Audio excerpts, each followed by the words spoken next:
Bueno, buenos días a todos. El día de hoy vamos a hablar de microangiopatía en niños. Yo soy Vanessa Ochoa, yo soy nefróloga pediatra de la Universidad ICESE y normalmente laboro en la institución Fundación Valle del Lili, aquí en Cali. Entonces, este espacio que vamos a tener el día de hoy es para hablar un poco de las microangiopatías trombóticas en niños. Recordar que las microangiopatías son un grupo diverso de enfermedades que comparten unas manifestaciones clínicas precisas y que se diferencian en su etiología y fisiopatogenia. Normalmente estas etiologías en adultos y niños pueden traslaparse, siendo que algunas enfermedades pueden ser más raras o más comunes y solo presentarse en niños. La principal característica de la microangiopatía trombótica es la lesión o el daño al endotelio vascular, arteriolas y capilares, que normalmente genera desprendimiento del subendotelio y obstrucción por trombos plaquetarios de los pequeños vasos. Normalmente tenemos una triada característica que es bien conocida, la triada no inmune, CUMS negativo, trombocitopenia, y el daño a órgano blanco, que por lo general el principal órgano afectado es el riñón. Entonces, recordando lo que son las microangiopatías trombóticas y hablando de que es un grupo de enfermedades, tenemos que en niños la principal causa de síndrome de microangiopatía trombótica es el síndrome hemolítico urémico, causado por infecciones por bacterias productoras de enterobacterias. En este caso, se llama síndrome hemolítico urémico típico o STEC-SHU, que es responsable cerca del 90% de los casos. Aproximadamente en un 10% de los casos no encontramos infección por enterobacterias causantes de esta enfermedad y por tanto que es un síndrome hemolítico urémico atípico. En este caso puede ser ya sea por causa genética o adquirida. En las causas genéticas tenemos alteraciones o enfermedades como la purpura-trombocitopénica trombótica, el déficit de vitamina B12 o cianocobalamina, trastornos de la coagulación, como lo es el trastorno o mutación en DGKE, que es el epsilon diacilglicerol, o a enfermedades que son adquiridas. Estas enfermedades adquiridas realmente pueden ser las alteraciones en las proteínas que regulan la vida del complemento. Tenemos otras múltiples causas que pueden ser fármacos, tumores, enfermedades autoinmunes, y muy importante también que se presentan en niños y que lo vemos con mucha frecuencia son todas estas enfermedades que se presentan en pacientes trasplantados, tanto de órgano sólido o trasplantados de médula ósea. ¿Qué es lo importante en todo este escenario? Realmente es un grupo de enfermedades, suena un poco desafiante y es un reto importante saber cómo hacer el abordaje de estas enfermedades y sobre todo tener claro que hay un diagnóstico diferencial, especialmente en niños menores de 2 años. Entonces vamos a hablar un poquito más en detalle de cada una de estas enfermedades. Tenemos entonces, como empecé hablando, el más frecuente es el síndrome hemolítico urémico típico, que es una entidad o es una enfermedad que se relaciona frecuentemente con la infancia, especialmente en niños menores de 5 años, entre los 3 a los 5 años. Y tenemos que esa incidencia de esta enfermedad varía en diferentes países, puede variar entre Europa y Norteamérica, teniendo una incidencia de un caso por 100.000 niños, comparado con lo que puede suceder en América Latina, en nuestros países, en donde la incidencia puede aumentar de hasta de 10 a 17 casos por 100.000 niños. ¿Qué es lo importante de esto? Que normalmente se produce esta infección, es una infección por enterobacterias, después de la ingestión de alimentos contaminados, por lo general ya sea carne, lácteos, frutas, vegetales, o por el agua contaminada. Normalmente hay diferentes cepas del E. coli. La más frecuente, la más reportada en todos estos brotes epidémicos que ha habido, grandes y a través de los años, es la E. coli O157, que por lo general se relaciona con ingestión de carnes con esta toxina. También se ha reportado este síndrome con otras bacterias, como es el Shigella y Citrobacter. Bueno, ¿qué es lo importante? Y es muy interesante y bonito conocer qué pasa realmente en el síndrome hemolítico urémico típico. Y lo que pasa es que hay que tener claro que el mecanismo principal de virulencia es la toxina chiga. La toxina chiga pertenece a un grupo de proteínas, está conformada por dos subunidades, la subunidad A y la subunidad B. La subunidad A se une a un pentámero que tiene 5 subunidades idénticas, que es la subunidad B, y esta subunidad B es la que se une específicamente, como se ve ahí en la gráfica, al receptor de glicolípidos, el G3B, y permite su endocitosis. Entonces, la toxina chiga es importante y es bonito conocer cómo es su fisiopatología para entender para dónde va también el manejo.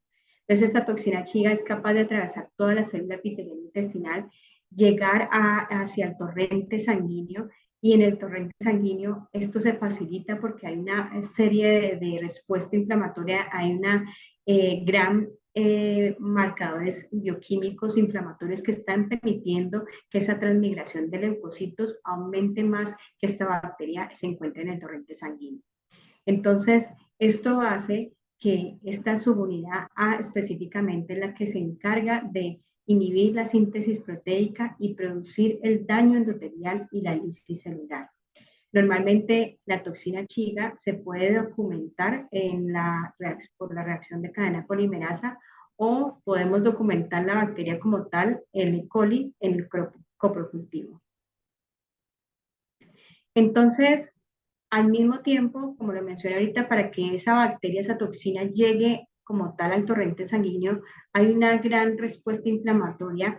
Lo que se conoce es que existe después de esa inhibición de la síntesis proteica, vamos a tener la activación de mediadores inflamatorios, interleuquina 8, todos estos mediadores selectivos de la unión y factores de transcripción que van a favorecer la quimiotaxis y van a permitir o van a contribuir más a esa lisis y esa alteración del endotelio. Esto va a llevar entonces a un aumento de todos los inhibidores de los activadores del plasminógeno, fragmentos de activación de proteína, así como del factor de von Willebrand. Asimismo, es importante entender que parte de lo que pasa en el síndrome hemolítico urémico típico es lo que sucede por la toxina chiga directamente, y esa unión de la toxina chiga al factor H, lo cual va a generar una alteración de esa regulación del complemento. Entonces se produce una activación del complemento con consumo de C3 y C4. Entonces, lo que pasa normalmente en el curso clínico es que después de que tenemos el consumo del alimento o el agua contaminada con la bacteria, con la toxina chiga, vamos a tener normalmente, típicamente, el cuadro de diarrea 2 a 5 días después del contacto. Vamos a tener la diarrea con síntomas constitucionales, fiebre, dolor abdominal, vómito, y vamos a tener que esa duración de la diarrea va a ser variable según la cepa de coli, y puede ser cuando es la cepa O157 puede ser hasta 7 días, y cuando es diferente puede ser esa duración de la diarrea más tiempo. Entonces, como tal, el síndrome hemolítico urémico no se va a presentar inmediatamente. Tenemos los síntomas gastrointestinales, la diarrea, sino que se presenta 5 hasta 13 o 2 semanas después del inicio de los síntomas gastrointestinales. Posteriormente a esto, vamos a tener ya el compromiso renal, el compromiso del órgano blanco, en este caso el riñón, con lesión renal aguda, con hipertensión, y puede haber compromiso de otros órganos blancos que van a darse principalmente por la lesión del endotelio vascular, la lesión de otros órganos como son a nivel del sistema nervioso central, a nivel cardiovascular o a nivel pancreático, como lo vamos a ver. Entonces, dentro del curso clínico es importante entender que el órgano blanco principal va a ser el riñón. Vamos a tener dentro de la manifestación clínica va a ser oligonuria en un 50 al 60% de los casos. Vamos a tener también la necesidad, probablemente en un gran porcentaje de los casos, hasta un 50% de necesidad de terapia de reemplazo renal.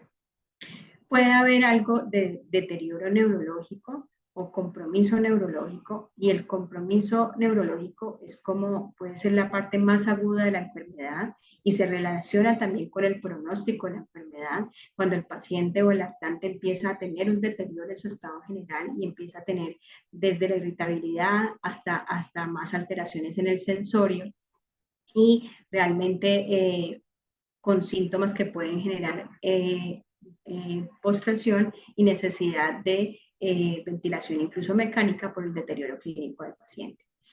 Normalmente tenemos que la mortalidad en esta enfermedad puede ser hasta un 3% en niños, y podemos tener una secuela sobre todo a nivel renal o a nivel neurológico de hasta un 30%. Como lo mencioné anteriormente, es importante tener en cuenta que no solamente en la parte gastrointestinal, la parte renal, tenemos un compromiso que se puede presentar en algunas pacientes, aunque es en menor porcentaje cardiovascular, menos del 10%, se pueden presentar manifestaciones clínicas como arritmias, cardiomiopatías, derrame pericárdico, eventos isquémicos o hipertensión arterial. Dentro de las otras manifestaciones clínicas a nivel gastrointestinal, vamos a tener el compromiso que se puede presentar a nivel de intestinal, con eventos que pueden ser muy catastróficos, muy agudos, con necrosis y perforación. Y en algunos casos podemos tener también algo que se conoce como que podemos evidenciarlo con pancreatitis sintomática o solamente pancreatitis asintomática por elevación de exámenes de lipasa y o compromiso también hepático. A nivel pulmonar vamos a tener la posibilidad de un síndrome de dificultad respiratoria con hemorragia pulmonar, con derrame pleural y compromiso, como les dije, ventilatorio, con riesgo más de sobrecarga hídrica y un compromiso también a nivel intersticial que va a dificultar la evolución clínica del paciente. Entonces, dentro de la fisiopatogenia es importante entender que como les dije en un principio, el mecanismo de virulencia principal es la toxina chica. Entonces, toda la respuesta que se da después de la toxina chica y de la llegada al torrente sanguíneo con la alteración de la vía del complemento, todo lo que está pasando ya a nivel fisiopatológico, tenemos que entender lo que es algo que se va a ir dando, y que lo que nosotros podemos hacer en ese momento es sobre todo mantener unas medidas de soporte para ayudar a estabilizar el paciente. El manejo inicial es expansión del volumen intravascular, considerando en ese momento muy bien que no tengamos un aumento o riesgo de sobrecarga hídrica, que no debe ser más del 10% como es bien conocido, para disminuir la mortalidad de los pacientes. En algunos casos, ya lo mencionamos, puede ser hasta el 50%, vamos a necesitar la terapia de soporte, la terapia de reemplazo renal, y en ese momento hay que tempranamente iniciarla por el estado catabólico en que se encuentra el paciente. Está también discutido, realmente no se requiere el uso de antibiótico empírico, y en la medida de lo posible, si el paciente no requiere, no tiene no está en riesgo de sangrado o no requiere una intervención quirúrgica mayor, no hay necesidad de suministrar o aplicar plaquetas, porque estas pueden afectar más, aumentar más la formación de microtrombos. Es importante, nuevamente ahí coloqué la gráfica de lo que pasa en la fisiopatología y lo mencioné previamente, porque hay una disregulación también, una alteración de la vía del complemento, la vía alternativa del complemento, por la unión directa de la toxina chiga a el factor, al factor H, y esto va a ser toda la respuesta con una sobreestimulación del complemento. Entonces uno diría o cuestionaría qué tanto se puede beneficiar el paciente al utilizar inhibidores de la vía del complemento, de la vía terminal del complemento, pero lo que está reportado hasta el momento en la literatura demuestra que no hay un beneficio adicional, por los estudios que realmente son de cortes pequeñas, estudios o series de casos, realmente no se benefician estos pacientes del uso de estos inhibidores eh, o anticuerpos monoclonales de la vía terminal del complemento. ¿Qué es lo importante del pronóstico? Es que independiente si el paciente necesita o no terapia de reemplazo renal, son pacientes que van a desarrollar enfermedad renal crónica hasta en un 33%, estadio 1 a 2, en los próximos 5 años, e incluso pueden presentar este compromiso renal aún más tardío, hasta los 15 años. Bueno, ese es el abordaje del síndrome hemolítico urémico típico. Vamos a hablar un poquito de los otros casos más frecuentes que se pueden presentar en pediatría. Está el síndrome hemolítico urémico asociado a un neumococo. Realmente es una causa frecuente, corresponde al 5 al 15% de los casos del síndrome hemolítico urémico y del 1 al 3% de las causas de microangiopatía trombótica. Normalmente se presenta con una incidencia mayor en menores de 2 años, especialmente por los serotipos no cubiertos por la vacunación, y la presentación clínica inicial solamente puede ser el cuadro respiratorio, febril, compromiso del estado general, con neumonía. En el 60% de los casos estos presentan avance de la enfermedad a neumonía o compromiso del sistema nervioso central.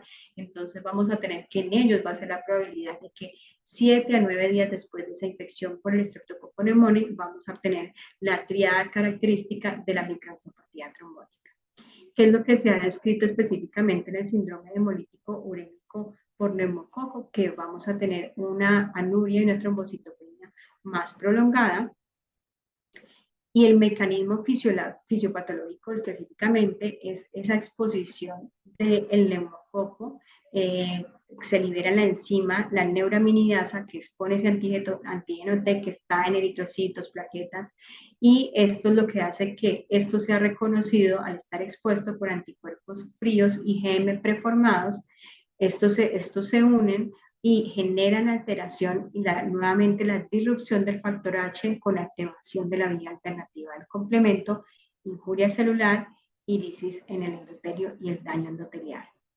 Entonces, en el síndrome hemolítico urémico por neumococo vamos a tener que el manejo temprano es importante. En este caso, a diferencia de lo que sucede en el hemolítico urémico típico, vamos a iniciar tempranamente el manejo antibiótico y no haber, por lo general, podemos retrasar un poco la necesidad de terapia de reemplazo renal.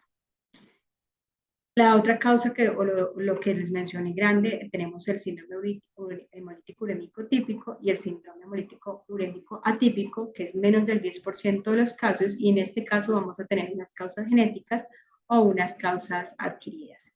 Normalmente el síndrome hemolítico urémico atípico se presenta por esa sobreactivación de la vía alternativa del complemento. Está demostrado que es una enfermedad realmente ultra rara, con una incidencia de menos de un caso por millón. Pero lo importante es que esta es una enfermedad que puede tener un abordaje y una aproximación temprana, porque el 50 al 60% de los casos pueden tener un defecto genético y detectar en la presencia de autoanticuerpos que pueden producir esta sobreactividad del complemento. Definitivamente, entonces, lo que se ha evidenciado es que con la introducción temprana de este inhibidor terminal de la vía del complemento, cambió la progresión de la enfermedad renal crónica y de la mortalidad desde un 30 a un 50% con la introducción a un 9%. Entonces es muy importante en este síndrome hemolítico urémico atípico, que algunos lo llaman mediados por complemento, que el punto clave es correlacionar esa parte genotípica, esa parte del fenotipo clínico con la parte genotípica. Dentro del síndrome hemolítico urémico atípico, entonces tenemos también que podemos tener ciertas variantes genéticas que pueden tener una penetrancia incompleta, pero que si hay un polimorfismo que le genera mayor riesgo en la presencia de un HIT o de un factor de riesgo ambiental, pues es donde vamos a desarrollar la microangiopatía trombótica. Está establecido, claro, que las mutaciones específicas en lo que es el factor H y ciertas proteínas de membrana confieren peor pronóstico. ¿Qué es lo importante? Como lo mencionaba previamente las otras entidades, es determinar cuál es la causa subyacente y muchas veces actuar de manera temprana cuando tenemos la manifestación clínica de la triada clásica y que previamente hemos tenido, digamos, un paciente menor de 5 años, de 2 años, que ya ha presentado algunas veces manifestaciones clínicas de microangiopatía trombótica sin necesariamente tener el compromiso del órgano blanco del riñón. Y entonces en ese caso, si ya presenta el compromiso renal, no tenemos que esperar el estudio genético para confirmar realmente si tenemos un estudio de patología renal, un estudio de biopsia renal que nos está evidenciando como tal el compromiso a nivel del endotelio vascular, a nivel de esa formación de microtombos en toda esa luz del endotelio.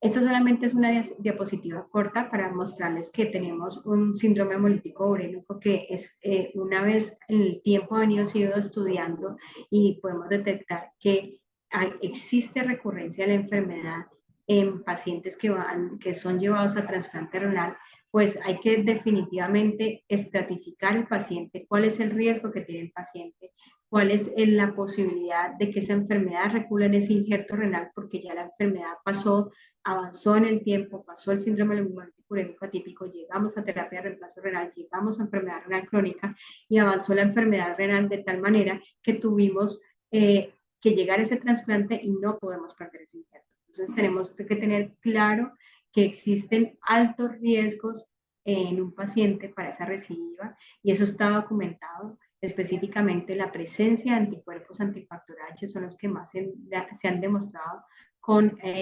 implicaciones terapéuticas y con altas tasas de peor desenlace y mayor recurrencia en el post-trasplante. Entonces acá como lo muestra en esta tabla se evidencia que cuáles son los que tienen alto riesgo de recidiva de la enfermedad hasta más de un 50% y en estos pacientes precisamente donde tenemos que iniciar tempranamente el manejo con el eculizumab. Menos frecuente, y pasamos a otro escenario que es mucho menos frecuente en pediatría, podríamos decirlo más excepcional, en la púrpura trombocitopénica trombótica. Esta púrpura trombocitopénica está causada o relacionada con una mutación heterocigota en el gen de la ADAMS13. También es una enfermedad por ser genética que se presenta en menores de 2 años o entre los 2 y los 5 años como un poco más tardío. Hasta un 50%, y es un paciente que puede tener unos episodios recurrentes de microangiopatía trombótica, parecido a lo del síndrome hemolítico urémico atípico. Sin embargo, aquí la característica principal es ese compromiso neurológico, ese compromiso que se está evidenciando clínicamente, con otros signos clínicos que a la madre le ha alertado para consultar previamente. Entonces, aquí el diagnóstico es un poco más, para mí, sencillo porque se determina a través de la ADAMS13 cuál es la deficiencia que se tiene. Una deficiencia severa con una actividad de menos del 10% nos va a hacer pensar en que estamos frente a una púrpura trombocitopénica trombótica claramente cuando tenemos un paciente con tonalidad clásica de MAT. Entonces, ¿qué pasa? Tenemos entonces con la deficiencia severa esta presencia de largos multímeros del factor de von Willebrand que van a persistir en la circulación, me van a generar microtrombos ricos en factor de von Willebrand y oclusión de los microvasos e isquemia, como lo mencionaba anteriormente. El manejo en estos pacientes se benefician de recambio plasmático terapéutico. Tenemos el otro escenario, ya llegando como terminando de abarcar todas las patologías que pueden ser causantes de microangiopatía trombótica en niños, tenemos el déficit de cianocobalamina. Esta por lo general se presenta en el primer año de vida. También hay una mutación o una causa genética que se puede identificar, la mutación homocigota o heterocigota, que causa la deficiencia específica de la enzima que va a C1, que va a resultar en hiperhomocisteína y aumento del ácido metilmalónico en células endoteliales con disminución de los niveles de metionina y ácido metilmalónico. Vamos a tener entonces el mismo fenómeno con aumento de radicales libres, una expresión de factores procoagulantes y trombosis intravascular. Clínicamente, ¿qué podemos presentar en estos pacientes? Es un paciente que vamos a tener realmente con una evidencia de una falla para progresar, pero asociada a síntomas como microconvulsiones, microcefalia y retardo en el desarrollo. El manejo es la reposición de la vitamina B12, hidroxicobalamina, que se puede aplicar incluso intramuscular o como esté establecido en cada institución.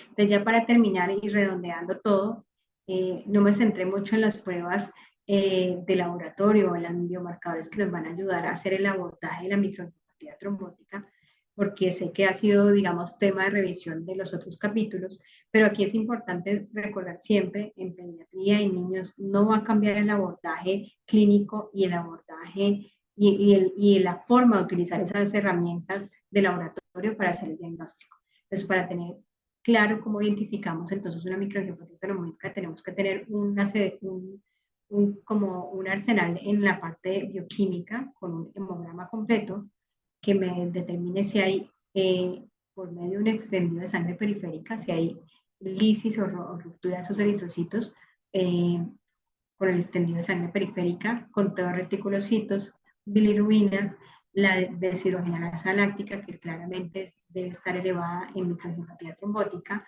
aptoglobina para ver cómo está ese descenso de la aptoglobina.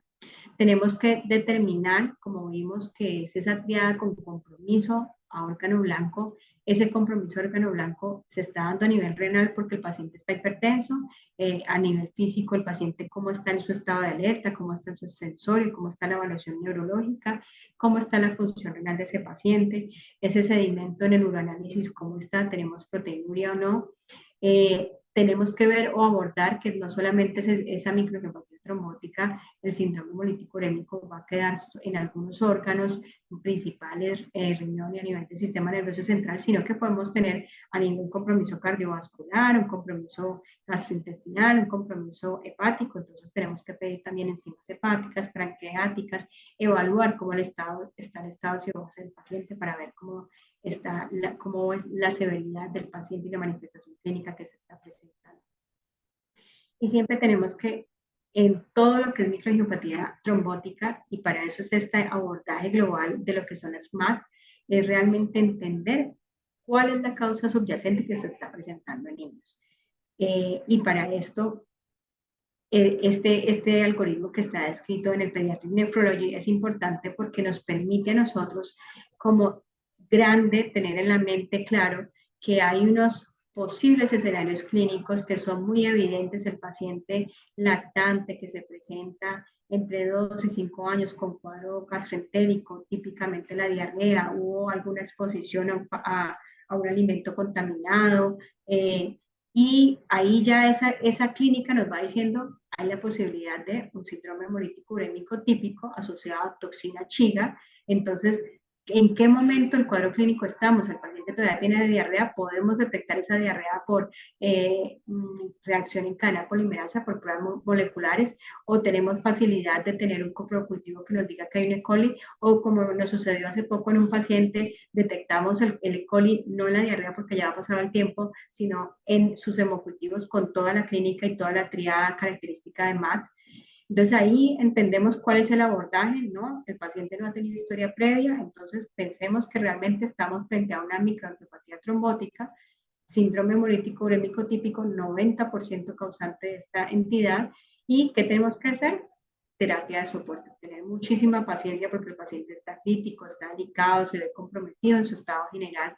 Entonces tenemos que tratar de hacer ese abordaje con adecuada volemia, adecuado volumen intravascular, ¿sí? Ese manejo en cuidado intensivo es fundamental para establecer bien cómo es ese estado de volemia del paciente, pero sin llegar a ese punto que todos los nefrólogos no deseamos, que es la sobrecarga hídrica, que nos pasamos de ese porcentaje de sobrecarga hídrica y ya estamos sufriendo para que no tengamos otras complicaciones, que tengamos tempranamente, si lo requerimos, terapia de reemplazo renal. Vemos en esos pacientes que tenemos una elevación de creatinina sérica, una elevación de nitrógeno ureico, hipercalemia, entonces probablemente nos tenemos que ayudar tempranamente de la terapia de reemplazo renal.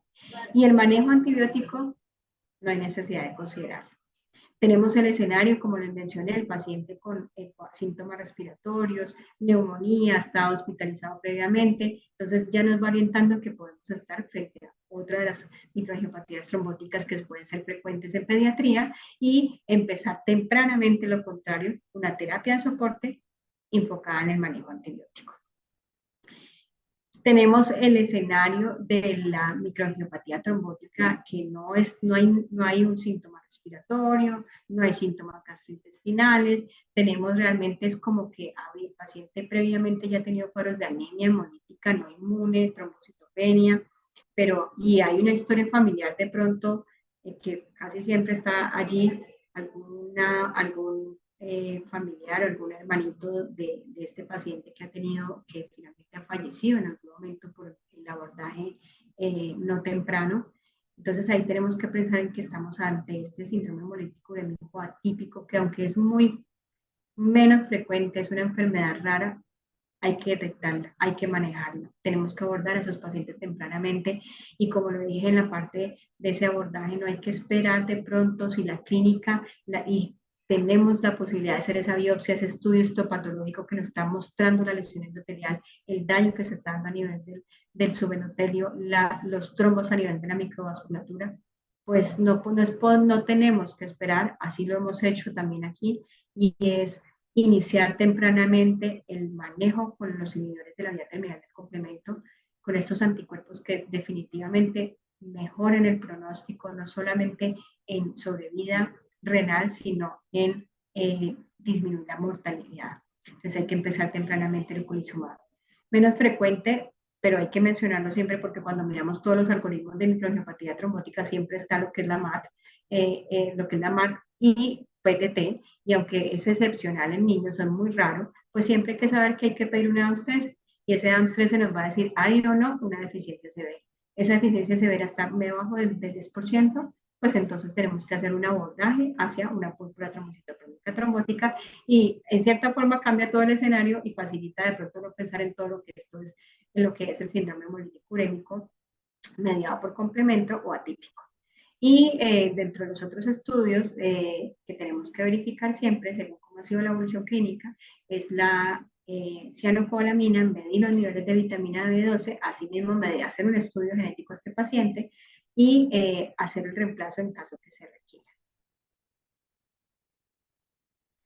Entonces, ya terminando, las conclusiones que quería traer de pronto en este espacio que me permitieron hablar un poco de microangiopatía trombótica en niños, es que lo más importante es entender esto que hemos hablado en todos estos capítulos de esta actividad clásica característica, pero que aquí hay una etiología diferente y que entender esa etiología y esa fisiopatogenia va a hacer que nosotros podamos hacer un abordaje terapéutico diferente. Tenemos unas causas que son más frecuentes en menores de 2 años y eso nos hace pensar que hay una causa genética o lo contrario, una causa adquirida que podemos hacer en un enfoque preciso como lo acabo de mencionar. Reconocer, como toda medicina, reconocer tempranamente la enfermedad va a permitir que tengamos no solo el manejo oportuno, sino que nos pueda mejorar el pronóstico y la sobrevida renal. Y por último, mencionar que hay unas claras indicaciones, entendiendo la fisiopatología, hay unas claras indicaciones para tener presente el uso de estos bloqueantes específicos del complemento, como es el eculizumab, sobre todo en pacientes con mutaciones de alto riesgo, como lo mencioné, autoanticuerpos también, que nos puede permitir que en pacientes que ya avanzó la enfermedad, en pacientes que ya llegaron de la enfermedad renal crónica al trasplante, pues no podemos permitir que ese injerto renal se pueda perder por recurrencia de la enfermedad en un paciente trasplantado. Muchas gracias a todos. Espero que este espacio para ustedes haya sido enriquecedor y que puedan entender un poco lo que es la microangiopatía trombótica en niños. Gracias.